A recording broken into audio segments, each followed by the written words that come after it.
Okay, everybody, thank you for being here. The Pipnotic Symposium for the 30th of January 2017. I received an email from a member, Evan, who is here today, about psychology, and it was a really interesting email, and it got me thinking a little bit about today's symposium, and so I decided to spend some time talking about the psychology of trading, as I feel this is probably 98% of the whole trading game. So we're going to have a quick look at this. And the cool thing about the Pipnotic website is that I'm going to have quite a lot of visitors that come and go, and I'll often put polls out there and ask a few questions. And so in about a month's time, I normally get about between 80 and 150 responses to these polls. So this enables me to ask some questions and get a pretty good insight as to what at least the visitors are feeling and thinking about. And so this presentation is actually based on this poll. So it is the 4 trading fears and how they affect your trading. And the title here I think is really important, and I'm just going to read this aloud. Danger is real, fear is not. Avoid danger, confront fear. So when you feel, if there's something that you're afraid about, it could be entering a trade. There isn't danger associated with entering a trade. There is fear, but the fear does not mean that you're going to get hurt unless you do so responsibly. Then you have a similar thing when you start walking across a road and you sense fear. That's a legitimate kind of fear because there is absolutely potential danger with walking across the road. And so it's very important that we're able to differentiate between fear and danger. Anyway, so I'm going to show you the agenda. We're going to talk about the 4 fears, and this is, as I mentioned, based on a poll that I had on the Pipnotic website. We're going to talk a little bit about how to deal with them. I'm going to talk also about some exercises that I use when I feel a little fearful in respect to trading, and this can come up for various reasons. Recently, I started taking on a bigger risk in the form of a percentage, so I went from 0.1% of my account per trade to 0.25%. And so this may not sound like a lot, but the numbers go up pretty quickly. And so it was more than a double, the risk went up more than double, and so the numbers are a lot bigger for me, and so it took me a lot of time to get around that. And so there is also a fear associated to that. So now when I take a loss, I have to lose over twice as much money as I would have previously. So this is also something that I deal with as I increase the risk of my trades on my way to a 1%. I'm not there yet, but I hope to be there here within the next perhaps 6 months. Okay, let's continue. Okay, so the 4 fears that we're going to talk about today are the first one, the fear of losing, which is very natural with trading because it's a completely natural part of trading. We can't trade without there being some kind of a risk that we can lose, and we're all going to lose it sometimes. It's just a matter of time. Then we have another fear, which is a fear of missing out, and this is typically if we, for example, have an entry a little bit too conservatively placed in the market, price comes pretty close to it, and then it goes in the direction of our trade, but without us. And of course, this can also provoke some fear and pretty strong emotion, sometimes negative emotion. And we have another one, which is a fear of letting a winner turn into a loser. And this is very important because this can have a very big effect on the bottom line on our accounts. And we have another one, the last one here, the fear of not being right. And this is not something that I struggle so much with, but the people who completed the poll put this at the top 4 fears. So this is something we're going to address. Okay, we'll look at the first one, the fear of losing. We've often heard about this, and this is the over-analysis, the analysis paralysis, where we want every form of our analysis to tell us to buy or to sell, and if we don't, then we feel fearful that the trade will not work out. So we're looking for over-confirmation of an entry, and this can be a really, really bad thing. It'll force us to move our entries to places where they're never going to get filled. We won't be able to pull the trigger when an entry has been qualified, and so it's going to have a very detrimental effect on our trading. So this is a huge, huge fear. We have exiting trades prematurely, so we get filled, price moves in our direction, it starts to pull back, and so we think, oh no, I don't want to lose this trade, I'm going to close it out. So you close it out prematurely, only to realize or see price continue in the direction of your trade. And this is pretty common sense. And once you understand how price moves, then you won't be doing that, because you know that if price comes up, before it goes down, it has to come back up again. I mean, price doesn't go straight up and straight down. It kind of wriggles up and down on its way higher and lower. And this is simply a function of liquidity. And so we have to bring our attention away from the results of the trading activity, and we have to focus on the process. So we focus on the process, and we don't care about the result, which is a winning trade or a losing trade. And if any of you are familiar with the 4 disc profiles, the disc profile C, which is the one that will, which stands for, I suppose you could say it stands for cautious, is a bit of a perfectionist. And this person is going to scrutinize everything because they want confirmation that what they're doing is correct. And so if you're looking for perfection, then you're never going to get in a trade, because the market is never perfect. There's always a bit of noise, there's always a bit of news, there's always unknown parameters that play a role on how price is going to move. And so you can never be certain about trading, and we have to be okay with that. But luckily, you don't have to know what's going to happen next in order to earn money. You just simply have to know what your edge is, how it's qualified, and then know what you're going to do once you get into a given trade. Okay. So if we look at the next one, this is the fear of missing out. And we see this and feel it all the time. I miss a lot of trades, an awful lot of trades, and this is because my entries are normally pretty conservative. So if I get into a trade and then the price goes against me more than 10, 20 pips, then I feel that my entry was wrong. And so I like to find those areas that price enters, those entries where price will come and it'll go against my position just a handful of pips before it retraces, because I think that entry is a huge part of it, and then trade management is also a big part of it. And so I find myself putting my entries at pretty conservative areas in the market, and so I miss out on this a lot. I miss out on trades a lot. And so you have to be very careful of this, because if price comes to your entry pretty close, it misses it and it moves 20 pips, what are you going to do? Are you going to pass on it and just say, oh, that was a bummer, and change pairs or go for a walk or do whatever? Or are you going to click in at the same or more risk than you had originally planned to? And this is a very, very problematic situation, because if you don't change your position size, you simply click in at market, but you're then required to move your stop to a place where there's protection, and then you're exposing yourself to more risk than you had initially planned on. So this can get a little bit slippery and out of hand, and so you can, as a result of this, suffer bigger losses. And so this kind of fear is a fear of which is driven by greed. And so we see price moving towards us, away from our entry. You think, oh damn it, I want a piece of the action, and so you jump in. And this is simply not a good situation to be in. And you often sense that, where you can, price will come up and then you think like, oh damn it, I can't believe I missed that trade. And then price will start moving, and then you get this flush of emotion. You'll feel it in the pit of your stomach.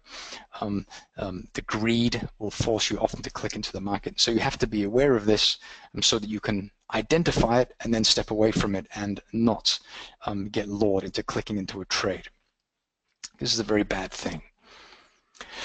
Okay, if we have a look at the fear of letting a winner turn into a loser, this is a very, very natural fear. I think a lot of us have seen these equity curves, probably when we were all starting out, where you have a lot of small wins. So you have a really nice smooth equity curve that goes up, and then all of a sudden there's a big jump, a big negative drawdown, boom. And then price rises a little bit, and then we have that big drop, that loss. And then we have a gradual, beautiful equity curve, and then we have that loss. And so often when you take profits prematurely, then you're going to have pretty much a break-even account. And this is because you have, for example, 10 winners, you have like 1 or 2 losses, and all those 10 winners have been wiped out. And so the problem with this is is you're simply taking profits prematurely. And so price moves, you get filled, it moves in your direction, it starts to pull back, which it has to do in order to continue in your direction. And this pulling back, this natural occurrence of price wiggling its way to your target, people will interpret as the market turning around, which it isn't. And then they'll click out of the trade at a very small profit. And this, of course, completely disrupts the whole probabilistic model, which we really don't want to do. So again, we have the micromanagement of trades, stops getting hit too early, so we move our stops too early. You trail them over the previous swing highs, swing lows, and this is a very easy place to put your stops, but price often has to come back further in order to pull back, to accumulate orders in order to move closer to your target. As I mentioned, it simply breaks down the probabilistic trading model, so we really don't want to do this. Does anyone here suffer from this? Just give me a quick raise of hands. Or have they in the past? Yes, Robert's saying he is. Yeah, it's this is a very difficult one to get straight. A very difficult one to get straight, but we'll have a look at this in just a minute. Okay, and then we have this one, the fear of not being right. And this is all about ego, which is the trader's worst enemy. So you have, this is also why women are often very good traders, and this is because they're less ego-driven, or the majority of the women that I know who trade are less ego-driven than the men. So a lot of the men that come into the market, it's a very masculine environment, a lot of ego, a lot of masculinity, a lot of macho, kind of a macho atmosphere, and women come with a hint of their feminine spirit, and this actually does incredible things for their ability to trade because they're not so ego-driven. And so men with big egos often have a very, very difficult time with this. Men, I think you also find that very or highly skilled professionals who come to the currency markets, they've had tremendous success at medicine or any other field, law or whatever, building or anything else. If you've had a tremendous degree of success doing that, you come to the trading market, which is completely different, and you expect to have the same degree of success. And while this is definitely possible, initially this is not going to be the case. And so there's going to be a lot of conflicts with the ego when coming into trading, if historically, professionally, we've had success with our professional sphere. And you see this all the time. There's a lot of doctors, Pipnotic members in the doctors and the coaches corner, and these guys have a pretty tough time getting it straight because they're used to being right as a doctor. They know what they're doing. They have a lot of confidence. Sometimes this confidence can translate into being a little bit egocentric, and this kind of gets in their way when they're trying to trade. So this is just something you have to be aware of. And I think the first step of changing it is being aware of it. Good. And some examples of this are, if you get into a trade, you get stopped out. Assuming that you sell, so you sell into the market, you get stopped out. What were we when we got into the market? We were sellers. And so the egocentric individual will say, I'm selling, I'm a seller. Today I'm a seller. And so they will completely, they won't see the obvious signs in the market that the market is actually for buying and not for selling, and change their strategy or their approach, and they will keep trying to sell. So there'll be a bull market, people are trying to sell, so they'll just pile up losses one after the other. And this prevents people from looking at the market or seeing the market afresh.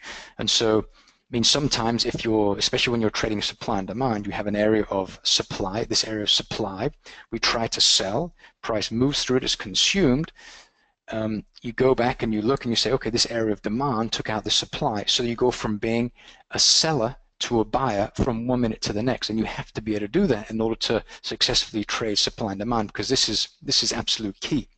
And so continuing to try to sell, even though the supply is gone, it's just a really, really bad idea. So the best thing to do is to simply get up and walk away. Okay. So how do you deal with fear? Well, fear it's a bit of a tough one. If you get bitten by a dog 10 times, we're going to be fearful of dogs. If we lose 10 trades in a row, we take a full stop on 10 trades, we're going to be fearful of trading. So this is a very natural mechanism, and it's a good one, but we can't let it control everything. And so the main thing that we can do is every time we take a trade, we risk an amount that we can afford to lose 10 times in a row. Because if you do this, then the dent on the account is something that we have calculated with, and we can financially and emotionally and psychologically endure. And this is very, very important. So when we were all starting out to trade, you take a trade, you just kind of click in, there'll be no stops and no targets. Price would go against you and keep going against you, and then you would eventually close out and you would lose 20-30% of your account. That simply has to stop, because that's going to do nothing but horrible, horrible things for you and for your capital. So you have to be aware of that. Before you get into a trade, we have to find where we're getting in, we define where we're going to get out if we're wrong, and where we're going to get out if we're right. And if we're going to get out when we're wrong, then you have to allocate an amount of money that you're going to bet on trying to see if you're going to be right or wrong. And so if you get stopped out, then it's okay. You know, you were right, actually, because the market moved against you and you were going to get out here and you got out there. So you were actually right. And so you don't have to, rather you should not expose yourself to these enormous losses. They simply don't work. I know a guy in a Pipnotic member who does this a lot. Initially, there was a lot of system changing, and they saw the value in the currency strength and the supply and demand. So they started trading that, and they'd be really happy. It'd be a new month, kind of a new focal point. And so they would get in, and they would have, for example, 10 trades that worked very well, trading supply and demand, beautifully executed, position sizing, everything was right. On the 11th trade, they'd think to themselves, wow, this went really, really well. I'm going to risk 10% on this trade instead of 1%. And what happens? Well, that's the trade that they get stopped out on, which wipes out their 10 preceding percent. And so it's just a really bad idea, because that one time that you think that you're going to be right, the odds are actually stacked against you. So it's just best to be consistent and ensure that you're not going to take any one big loss. And this will ensure that you have better confidence. Okay, and what about when you're in a trade? Well, when you're in a trade, we define where we want to get out if we're right, and where we want to get out if we're wrong. But you can never know if the market is going to continue to exhibit symptoms of being a bullish or a bearish market. And so you get into the trade and you keep your eye on it and you wait and see. And while, yes, we all want to hit our target, which is a 3-to-1, we want to get to that target. Maybe a bit of news comes out and it goes against our trade. What do you do then? Well, then it's also okay to say, well, the fundamentals no longer support this trade, I'm going to get out. That's okay to do. If the fundamentals change, then our view on the market should also change. And this is super, super important. And so here we have to be very strict with our rules. The rules being, we're going to risk this amount. You know, all the parameters that we use to get into a trade. But when you're in the trade, we have to be flexible with the results. This is super important. And you have to be aware of what's going on. Let me let Volker in the room. Guten Tag, Volker. Yes. So again, we have to focus on the process and not on the results. So I know it's super easy to put on a trade. It hits our entry, it hits our target. Yes, we get 2 or 3% on the trade. I know you just want to get up and have a little dance in the living room. It's great, everything's feeling good, but you can't. You have to control your enthusiasm, and you have to take that energy and you have to invest it on the process of the next 10 trades. Getting emotionally connected to the outcome of individual trades is a really, really bad idea, because they actually mean almost nothing. It's the process you have to follow on. So you can. This is important because you can have good trades that win and good trades that lose, and those are the ones. Those are you want. You want the good trades that win and the good trades that lose, and you do not want bad trades that win and bad trades that lose. Because if you have a bad trade that goes against your rules that you win, this is going to encourage bad trading behavior. So you have to stay clear of this. You can also have bad trades that lose, which we expect. We expect bad trades to lose because they're not performed correctly. But you really don't want to get into these kind of trades for the wrong reasons and them going right, because that'll simply encourage you to do this bad behavior again in the future. So always stick to your rules, always, always, always. Okay. Does anyone have any questions about some of the stuff that we've covered? Hey, Volker. I hope you're well. Hope your daughter's birthday party went well. I had the same thing yesterday, actually. Had 12 boys, 9-year-old boys over. I'll tell you what, they were over for like 3 hours, I think, and after, my wife and I almost had to lay down for half a day. There was this absolute mess, popcorn and anyway, but now everything is back to normal. Okay. So how do you deal with fear? Well, first of all, you have to realize, as we saw on the first slide, that fear is not real. Fear is perceived. So if we experience something and we are fearful of it, it's simply our minds drawing on historical experiences, which can be, okay, last time I did this, this happened. If it was something positive, then we're going to have a positive emotion. If it's something negative, then we're going to have a negative emotion. And if we've taken 10 trades in the past and all 10 of them lost, then we're going to have this negative emotion or this quote-unquote fear for trading. And this is something we have to get around. And so by following the rules that we spoke about earlier, this will help us do this. Okay, so what I like to do is I often like to journal my emotions when I trade. I used to do this a lot, and I do this less now because it's not as important for me anymore. But initially I used to have a little diary, and I'd write the time. Actually, let me see if I can find it while I'm talking here. So what I'd do is I would simply write the trade, the details of my trade, and I would journal how it went, how I was feeling when I was in the trade, what happened, did it go good, did it go bad, did I make any mistakes, did I follow my rules? And this really helped me go back and have a look at the trade at a later stage. Let me see if I can find one here.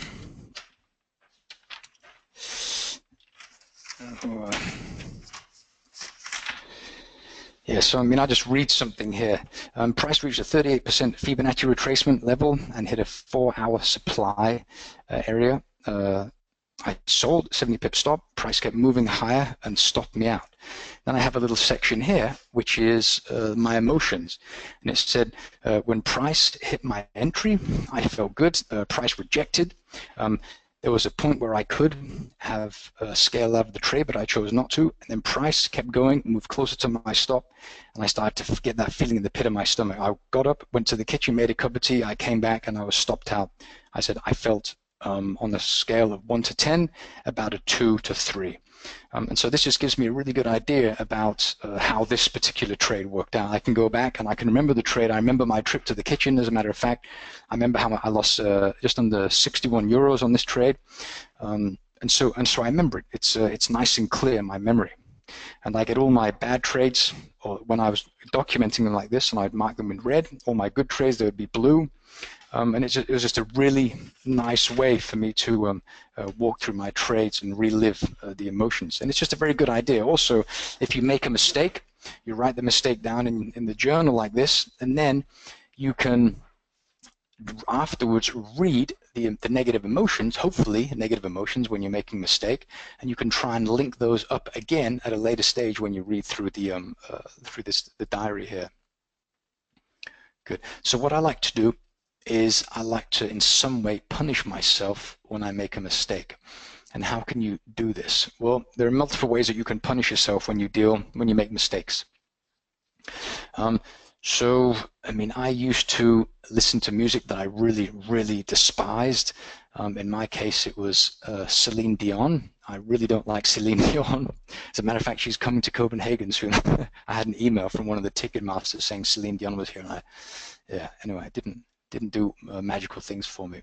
But that's not the kind of music I really like. You can also find yourself. I know an individual who finds himself, he gives money to one of the children's hospitals in the area where he lives if he makes mistakes. You can. I used to work in a research unit here in Copenhagen where we used to do a lot of vulnerability analysis on software. We used to have this little thing that you could put your hand on and it would give you an electric shock. I know this is a little bit kind of masochistic behavior, but like a small, like a minor electric shock on your hand, for example, when you make a mistake, I mean, that was something that could also you could also do. You could also take your hand and slam it in the door if you're if you're feeling pretty brave. No, just kidding. But you have to associate something negative with making mistakes. It's just generally not a good idea, and you can't encourage that. So if you make a mistake, you have to do something that makes this possible. You can, for example, you can do a public a pledge. You can tell someone who you've shared your plan with. For example, if you have a trading partner, you tell them your rules, and then you say to him or her, if I make a mistake, I'm going to tell you, and I want you to tell me what you think about me because I broke my rules and I made a mistake. And so this is something you can also do. I have a good friend here in Copenhagen, and he used to really give me a good, sincere backside chewing if I made mistakes, really silly mistakes. And it made me feel really bad about what I was doing. And this was a very good way for me to steer clear of making this kind of mistake. And so find a way that works for you and deal with it accordingly, because this is really good. I mean, having studied hypnotherapy, there was a very simple way to stop smoking cigarettes. And I remember it very clearly, and it was, you take a piece of music that you really disliked. Typically, this would be some kind of very heavy metal, like death metal or something, and you'd put it on. You'd play it on headphones very loudly while you smoked a cigarette. And so you would force yourself to listen to this music that you really hated very loudly, very uncomfortably, throughout the course of an entire cigarette. And this is also another way to do that. So this would create negative associations to the act of smoking cigarettes. You could do this also with eating any specific kind of food that you wish you didn't eat anymore, you shouldn't eat. And this is just a one method that you can use to help counter that. Right. Okay, exercises. I mean, how can you learn to deal with the emotions of trading? Well, I have a little exercise that I do on a pretty regular basis. I mean, at least once a week. And this is the emotional roller coaster exercise that I do on a micro account. So I get into an account that I have, and I'll click into a trade, and I'll watch it on the 1 minute chart, and I'll follow my emotions as the trade goes into profit, or if the trade goes into profit.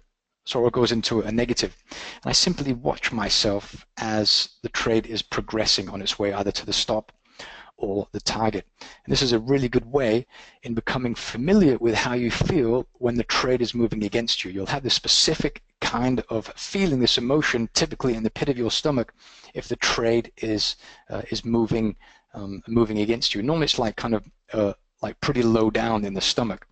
Then if the trade is in a profit, then you'll notice that you'll have almost like perhaps a feeling of like excitement, and this is generally a little bit of a lighter, like a higher frequency feeling, and you can feel this. And it's just a very good idea to become acquainted with the different kinds of emotions that you experience if you're kind of moving towards the more negative or the more positive. And just the act of becoming familiar with how you feel in different situations will help you identify what kind of a fear you're experiencing at any given time. It's a really good one.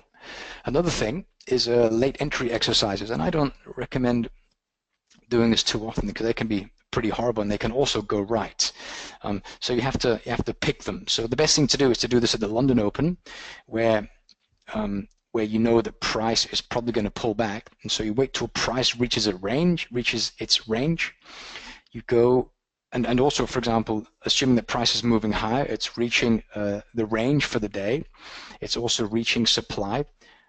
Click into the trade to buy. So buy into supply at the range of the day. And hopefully, in most cases, the price will start to bleed back and move into the price inefficiency that moved up into the area of supply. And this will provoke negative emotions. And the good thing about this is you'll typically have like a long leg. You buy at the top, and then price comes back and stops you out. And this is good because it will help you associate negative emotions with buying after price has already left. And if we're shorter term traders, and we're trading, for example, the shorter term, the scalp strategy that we spoke about last week, this is actually something that we do. But you do it at specific times of the day. So this is why I said do it at the London Open, sorry, the London close, when price often moves back into the range, not at the London Open when price typically continues. So give that a shot if you have a bad habit of clicking into trades after the price has already moved. Additionally, you can use egg timers, which I used to do an awful lot. And this was typically when I was on trading the shorter term, and I would simply have an egg timer. I'd get into a trade, and I would force myself not to micromanage the account. And I'd say, okay, I cannot touch this trade for 20 minutes. So I'd put an egg timer on. I'd put it on my desk, and I'd watch the trade, and I wouldn't allow myself to touch the trade until the 20 minutes passed. And this was good because it helped me stop micromanaging the trade. Of course, before I got into the trade, I'd make sure there's no news or anything else that could have either a positive or a negative impact on my trade. And I would simply use this egg timer to help me stop fiddling with the trade, because it's too easy. And the fiddling of the trades is associated with the fear of losing and the fear of letting a winner turn into a loser. And so you have to get into a habit of getting to trades and then leaving them alone, especially if you're doing the longer term trading, like that we often talk about in the coaches, sorry, here in the symposiums and also in the Coach Corner. So it's just a really good idea. Okay, I just want to show you, just draw something. It's like a term I like called, where is the drawing? Like errata. And this is, for example, if we consider for a moment, we have a line here. We have another line here. And this is what I am capable of. And this is what I'm actually doing at the moment. So this is my ability, and this is my current performance. And so the space between here and here, this is going to have, there's going to be some kind of negative emotion. When I'm here, I'm doing what I'm doing, I'm being mindful of what I'm doing, but I'm conscious of the fact that I could be doing better. And so what we need to do is we have to get these two, and we have to merge them. We have to reach our ability. So we want the A, what we're actually doing, and our capability to overlap like that, so there's no space. Because in this space here, this is when negative emotions typically arise, because we're here, well aware of the fact that we could be here. And so there's a lot of uncertainty, a lot of fear between these two, and so we have to try and merge these two. And this is just something that I have it written on my chalkboard, and it's called this. I don't know how you pronounce it. Arete. I think it's a Greek term, like this. And this is kind of the gap between what I'm capable of and what I'm actually doing. And it's pretty interesting, I think. Okay, so I'm going to see if anyone here has any questions. Okay, there's some people in the room. Got Robert, Walid. Nice. Hey, Evan, do you have any comments? I saw your email. Do you have any, perhaps any comments that you would like to talk about in regard to the fear that that you wrote about in your email? I can also unmute your microphone if you would like.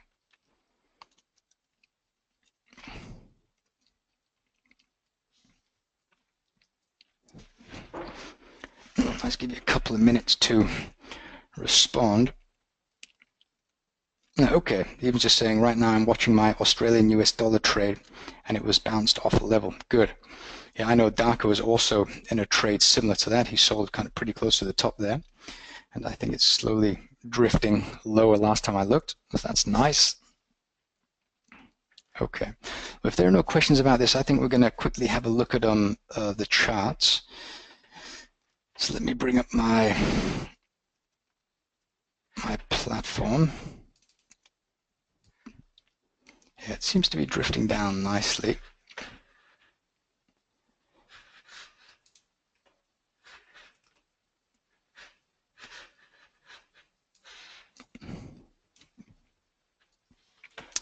Okay, good. So if we have a look at the Aussie, you can see that we have some pretty interesting areas at the moment on the Aussie. We have, if we look at the fundamentals and consider those for a moment, we have interest rates that were hiked. We have pretty decent numbers coming out of the US. We have, as a matter of fact, Donald Trump doing some good stuff for the American dollar. He's spending a lot of energy on talking about cutting taxes, bringing jobs back to America. And how is he going to do this? Well, he was flirting with the idea of bringing car production back to the US, so Ford Motor Cars, for example. And if this happens, it's going to have incredible effect on the American economy. Job employment is going to go up, unemployment is going to go down. There's going to be a lot of positive symptoms as a result of him doing this. So we don't know, but we'll have to watch closely. But if we have a look at price as it is now, you can see that when price left here, it was at a disparity. So there's a price imbalance, and then price managed to move up, and it closed this disparity. So price is a parity up here, and now it left. And so price is currently at disparity, and it returns to parity once it returns to the top here, which is why I think this is a pretty nice area. This doesn't mean that this won't work, but on longer term, I'd like this area at the top, because once price comes back up here, then this will be closed, and then it can do whatever. But if you look at the other side of the market, you can see that the price dropped off. We moved up quickly. So now, on this leg here, price is out of balance. We had this area here, this weekly demand here. It tested once, twice, and price will probably come down here at some stage. And this is because we have prices out of balance here. We have a high here. This one was taken out by this area of demand just here. This one caused the break of this downward sloping trend line. So the strength in this little area of demand was strong enough to break this trend line. So there's a lot of clout in this area here. So if price manages to come down here and you're selling up here, maybe this is somewhere that you consider to get out of the trade. Also, you have something going on just in here, which is also pretty important. Let's go into the 4 hours so we can have a clearer look. You can see here that we have, okay, this one here is the one that looks pretty nice. Price came up, we tested it, so we know where the edge of the area is. It went up very quickly, we drifted back, we moved higher, and this one here kind of moved above this high, so maybe somewhere in around here, like that. Been tested once, and then the price is kind of drifting around, not really doing anything profound. But I'm thinking the price we still haven't taken out this area. I'm going to move this like this area like that. Oops, it's still valid. Come on. Okay, touch the edge, and now price is rejecting. We've had a 4-hour trend line break here. Now I'll draw that in quickly. So it looks something like, oops, something like this. Something like that. It's been broken by this area here. This is, I sold just here. I know Darko sold there as well. And now price is testing this one here. So now we actually have a downward sloping trend line. We'll draw that one in. So from here to here. This is currently being respected. We don't have any full body candles outside of this, which is nice. This flushes nicely with kind of here, and so price is slowly drifting lower. So that looks pretty interesting. I think price will probably drift down here. Here we have price at disparity. So for it to be returned to parity, it's going to have to come down here. Let me fix this one here. And so price coming down here might be a pretty interesting place to begin to at least get the risk out of the trade or scale out. Okay, even is asking, I wondered if I should have taken profit. Have I missed out? I don't think so. I mean, this looks like an hourly push. If we go and have a look, you can see, if we find out, you can see that we have a horizontal trend line here like that. You can see here, if we go to the 4 hours, maybe a little clearer, like that. So you have this one here. It's been tested once, twice, 3 times. And note that the bottoms are at the same level, but the tops are going lower. So this shows that there's a respect for micro supply, and this is the demand that we're currently fighting with. So if price manages to move through this, then I think we're probably going to move down to roughly here. And note also, price has been back once, twice, and 3 times, each time going a little bit lower. You see we went down a few pips, more, and even more. So price is moving deeper and deeper into this plate of pancakes here. So the top one's gone, the second one's gone, maybe the fourth one's gone. So price is going to have to come at least this far to find support. But note also we have 75.10, so we have the big figure just here, just at the base of this, and so price will probably have some kind of a reaction there as well. So just be mindful of that, and I think things should be okay. But for the long term, I really like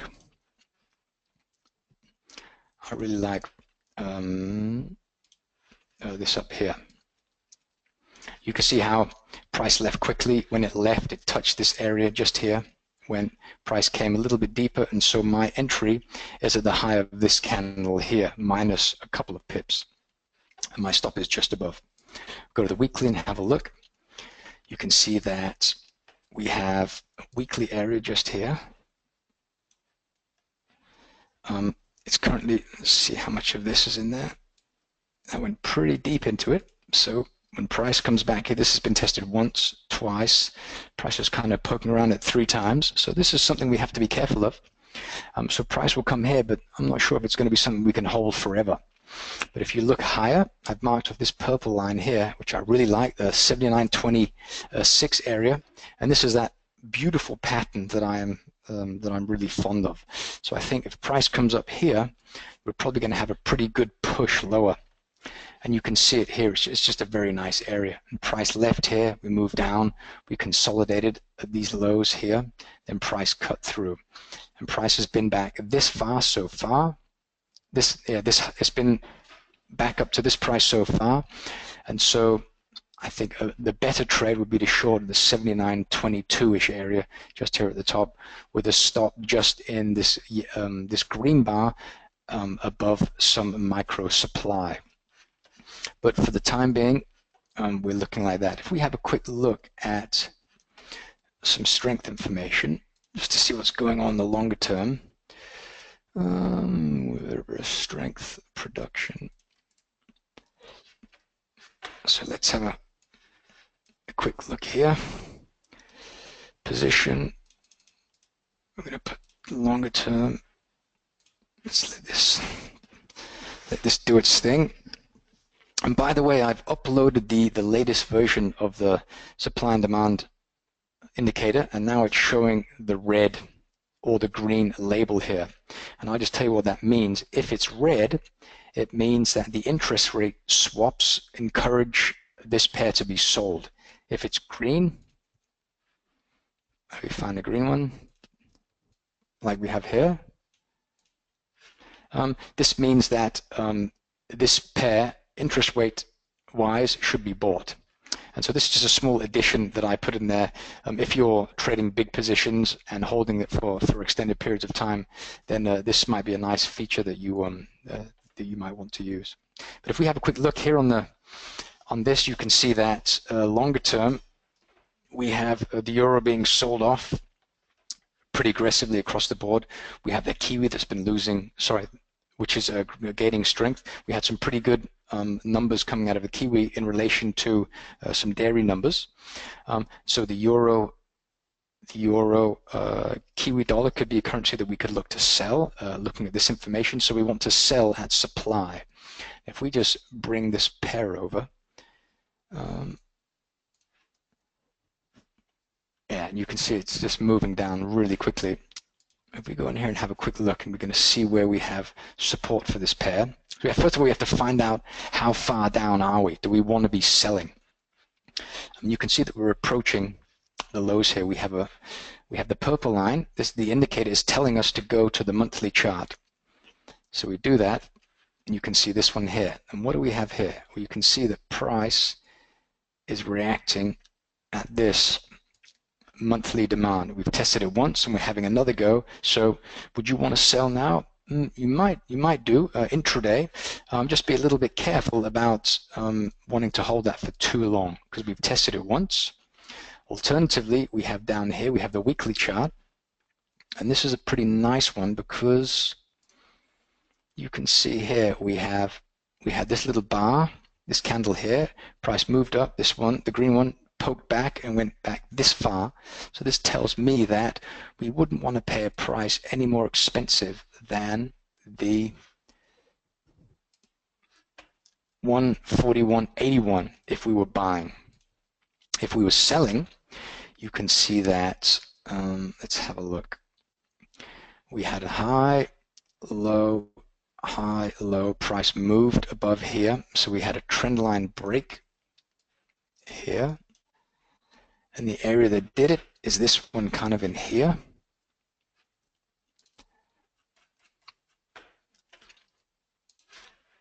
And we had this one here, which kind of formed just above this monthly demand. Price went up, stabbed above it, and then it moved through. And this one is taken out. And you ask yourself, well, what area did that? Well, it's pretty messy up here, but we have, when price left this area here, we came pretty deep into it, and we actually haven't been back. We've tested it once, but we're going to mark that one off because this is the one that is currently holding price there like that. It's not a super clear one, but it's pretty clear as to what's going on. And so if price comes back up here, you could have a look in here, and the alternative, you could go and have a look on a smaller time frame and see if we can find something up here, and we'll do that quickly. We want to be selling this. What do we have? Well, here we have a horizontal trend line break. We had a test. I'm going to have a quick look on the weekly, see if it's been tested a bunch of times. Here you can see it's like pretty support resistance-ish. You can see it tested once, twice, 3 times. We accumulated on it, and we cut through. And this one tested the low. So this means that we have this one here, which is much nicer. But price might not get up there for a while. And the reason I like this is because this is just a very nice, strong continuation pattern. Price came down, sat on this trend line here. We accumulated for one period, which is good. The shorter the period of accumulation, the better. And then price cut through. And we didn't just cut through it, we really cut through. So this is shirt tearing, muscle flexing supply just here. So 158.63 is a good area to sell for those reasons. Also, we're trading in line with the interest rate swaps and the longer-term currency strength, which you can see here. So selling the euro and buying the Kiwi. So that might be a little bit interesting. But again, we want price to react and move pretty high before we start to sell, because we are getting into some pretty thick areas of demand. And if we just use the fibs to show us how far in the curve we are, you can see we're actually, so the edge of this monthly area was the 79, and we have the 88%, which is just here, which I like. That's a pretty decent area. And then we have the weekly area, which is just down here, which is even deeper. And so when you have price coming back that far, like that, well, then you can go to the monthly and then say, okay, is this a child or is this a parent? And unfortunately, I don't have any more data to the left, so I can't see. But I would like to think that this is, let's have a look. So that this is poking down here on an area of demand back here, maybe the first or the second time back, but I can't see. Oops, come on. Oh, come on. Oh, I just delete all those and start from the beginning. So this one goes like this, and the weekly goes like this, like that. And so we have that going on there. Okay, if we have a look at, is there anything else any of you want to have a closer look at?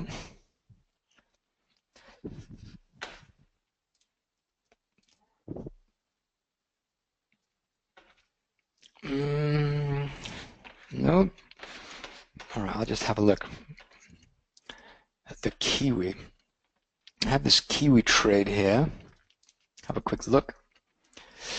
We can see that we have this really nice area here that I like. First of all, we have horizontal trend line. Tested. You see price sat on it for a long time. We moved away. We had a trend line break kind of from here-ish like that. Price moved through it, qualifying something up here. Also, we're testing the highs here, so there's maybe macro supply at the top here. So we have two children, 1, 2 here. This is the high around there. Price went down.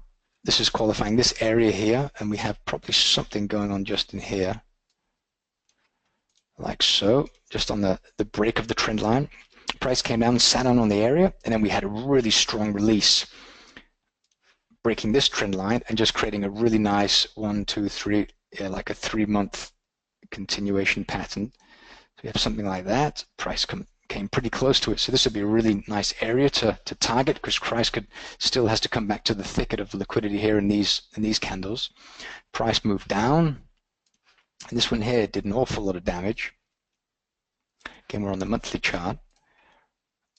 It's been tested once. Make sure we've been there. Yeah, we poked right into it, and then price really went down. So if we go to the weekly chart and have a closer look, I'm thinking that a test of these highs is in order, and this is based on something in here. I think this is the daily of the 4-hour, the daily. You can see how price moved up, and you see how price is drifting lower, and we kind of cut down once, twice, and now we're moving higher, and this price here is pretty out of balance. If we go to the 1-hour chart, you can see that we have an area of supply here that's been consumed. So this enables us to move this candle, sorry, this rectangle down here somewhere. So we'll put it somewhere like that. We'll go to the 4-hour and have a closer look. Yeah, so we'll move it like this. That's the better one there. Right there. And our price is kind of reaching up into here. And we have this one. I mean, this has been balanced. So we're at disparity. Price returned to parity almost. Disparity. We didn't quite get back up to here. Disparity. So this has been filled. This price inefficiency has been balanced. We're yet to fill this one and this one. So we'll probably get a reaction at the top here and another one at the top here. So we go to the 4-hour and have a quick dissection. We can see that we have this really nice, let me get the candles to draw, this really nice pattern up here. Price went up, accumulated for 2 periods, and then came down, and price stabbed up right to the edge of the area before really leaving, and price hasn't been back since. So this would be the first area to test. I'm going to put one in there, and we'll have to wait and see how that see what happens there. But that's a pretty decent area. Also, price really left quickly. I mean, look at this. And so price will really have to move back in order to fill that. So that's something that's worth looking at there. If we have a look at the dollar CAD, which is another personal favorite, if we clear this off. Okay, so if we have a quick look on the monthly, start on the monthly. What do we have? Well, we have, this is the area where price reacted, little continuation candle, price went back, and now we've reacted it once. What does that tell us? Well, that tells us that currently this is the monthly supply that's holding price. Price came down to this. We reacted, so this is the monthly demand. So now we're battling between this supply and this demand here. This is pretty nice here, and you can see we had an upward sloping trend line from here to here. and the area of supply that broke that is this one here. But there's an enormous wick there, and so we're going to go down a smaller time frame and have a closer look.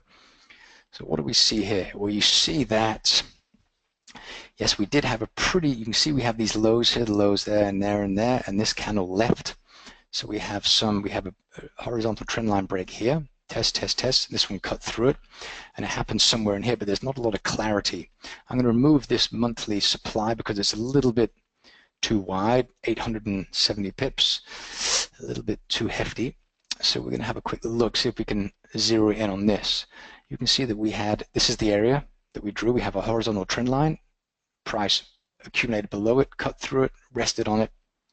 We could even go like that, so it's more evenly distributed between, between the two, around there. And price tested it once, twice, and you can see how the tops, the highs were getting lower, but the lows were staying the same, more or less, and then this one cut through it. So if we go to the 4-hour chart, we can have a closer look at that, see what it looks like. And here you can see it, how we have the highs getting lower, and then price cut through it. What we have in the initial reaction will probably be in this little continuation pattern here. And then we have like a bit of a mess up here. This is a little bit difficult when it's like this because price traded very efficiently in and around here. So you have to be careful here because you have to pick the area of supply that is still at disparity. You can see this one is still at disparity. Price has not been back. So is this one. This one's been balanced. You can see like this one has been balanced. This one has been balanced.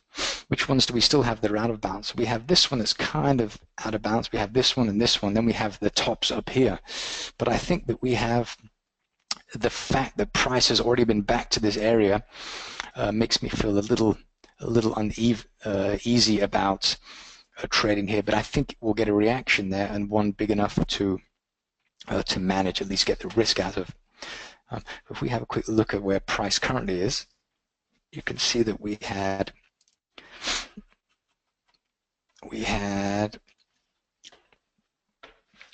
this area down here, which has been tested once, twice, and price managed to drift higher. We had this little area here that's been taken out, so we're just going to do this backwards. So, okay, let me choose an area, valid area. So we have this one here. Okay, then you ask yourself, is this one still valid? Which area really cut through it? Well, these ones kind of messed around, but this one here is the one that did it, that really moved through it. And just look for the green candles. So we're going to move this to here, like that. And so this one has been tested once, pretty much taken out, but there's still a little bit left at the bottom here. We have the lows here to compete with, like that. And until this is taken out, then you have to be a little bit careful. Then you can ask yourself, well, if price from here does move through, what area did it? Then you can look right up here, because nothing has really done it yet. You can see how price kind of moved away, moved down, but these wicks are telling you something, a very clear story. You can see that we had, start from the top, we had this area here,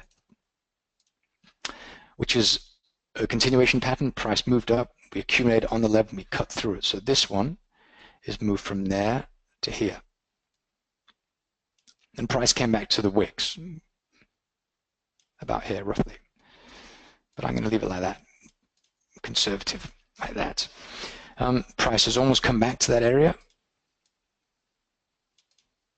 And then we have this one here, which hasn't really done anything just yet. And if you look in here, we have a lot of very big long bodies here. So this is telling us to go to the smaller time frame, which we'll do. If we have a look here, you can see that we have a bunch of children here. This is a parent. This is not really reacting on anything. I don't even know if this came to the lows. It didn't even come to the lows here. It just came just shy of the lows. So we're just reacting at some resistance there. Held price. So we managed to form this here. Price tested it, still holding. We have this one here which moved below. And now we're feeding pretty deeply into this. And you see how price is having a bit of a tough time moving higher? we're not having any big strong green candles moving higher. So this might be a sign that price is probably going to slowly move back up into here and fill, like get price back to parity for this time frame, and maybe have a reaction somewhere up here. This is the first one here. We have a kind of a thicker one just at the top here. But you have to be careful because price, this area of demand is holding price for the time being. So just be mindful of that. And then of course we have on the bigger time frames, price is reacting here. This is the demand that we spoke about earlier. So I mean, if price comes back to this area here, I mean it's valid to have a look at the lows here and see how price reacts. What you can do if you don't want to just have a limit order in there is you can go onto the hourly chart and wait for a trend line break at that level, and that'll look like this. So price will come to the area, we'll have a rejection, we'll go down like that, so we'll draw a trend line, and price will move above, qualifying an area down here as demand, it'll go like that and then move higher. So that's what we want to see once price comes back to this area, the 21,2,500 area. And then price will potentially move back up to here. This price inefficiency here, kind of the root of it, before moving either lower or higher. But you have to keep an eye on the fundamentals. You have to keep an eye on the news to ensure that the economic data releases are supporting the direction of the trade. But the swaps, the big money, is bullish, this currency pair. So you can keep that in mind if you consider hold this for a long period of time. Okay, I just want to show you one more trade that I like. This is on the euro yen. This is a weekly trade, so I have to be patient. And it's just this one right here. So we have just this really nice pattern. There's a couple of good things going here. We have this one here. We have the lows. Tested, price finally cut through it, we came back up to it, we accumulated in the area, and then price cut away. We tested the edge of the area. So the 126.30 area I think is a pretty decent area. We're getting pretty close to it, not quite there, but I think that might be a pretty nice area to try and sell. You want to be out of it when price comes back down to here, because then we have the same pattern that we always see where we have the lows getting higher and the highs staying the same, price pop through. So this is a pretty important area. Price sensitive area just around here. Let me remove those fractals like that. Yeah, good. Well, I think we'll leave it at that. We're also running at exactly 1 hour. Does anyone have any questions about anything we've covered, or they want to cover something else?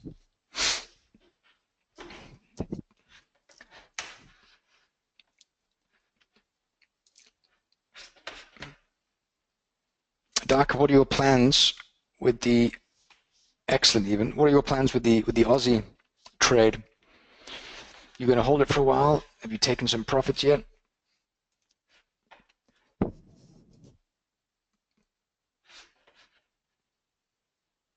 Okay, so Darko scaled at 41 pips. So he got in here. Wait, you got in at 0.9 pips better than me. I remember you. Good lad. Let's see here. You got in the 75.75. So right there, we both got in right there. I'll put a line on it. Right there.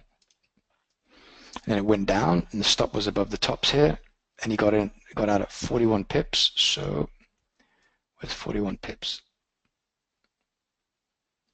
Excellent. So you got out just here at this area of hourly demand-ish around there, which is now gone.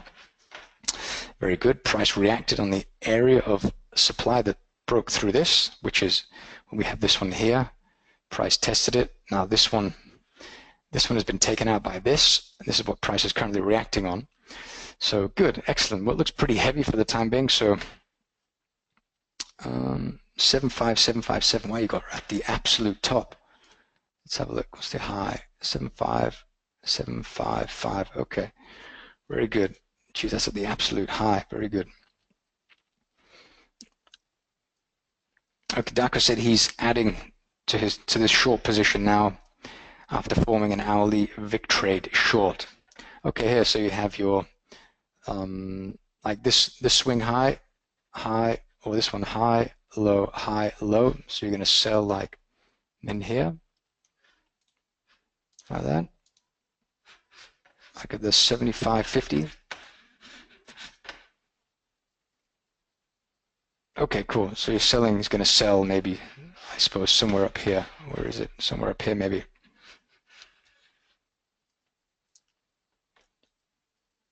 Okay, cool. So he's holding for the time being. See what happens. Good, very, very good.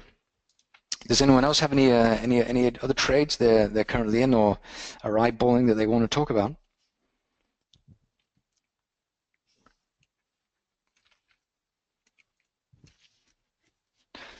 No? All right. Cool. Okay. Well, I'm traveling to Indonesia on Wednesday. We'll be there, yeah, Thursday, local time. And I'm thinking that I'm probably just going to keep doing these. We'll see if I can still do them at the same time. I don't know what the internet's like there, so I'll have to kind of evaluate that and see what's going on.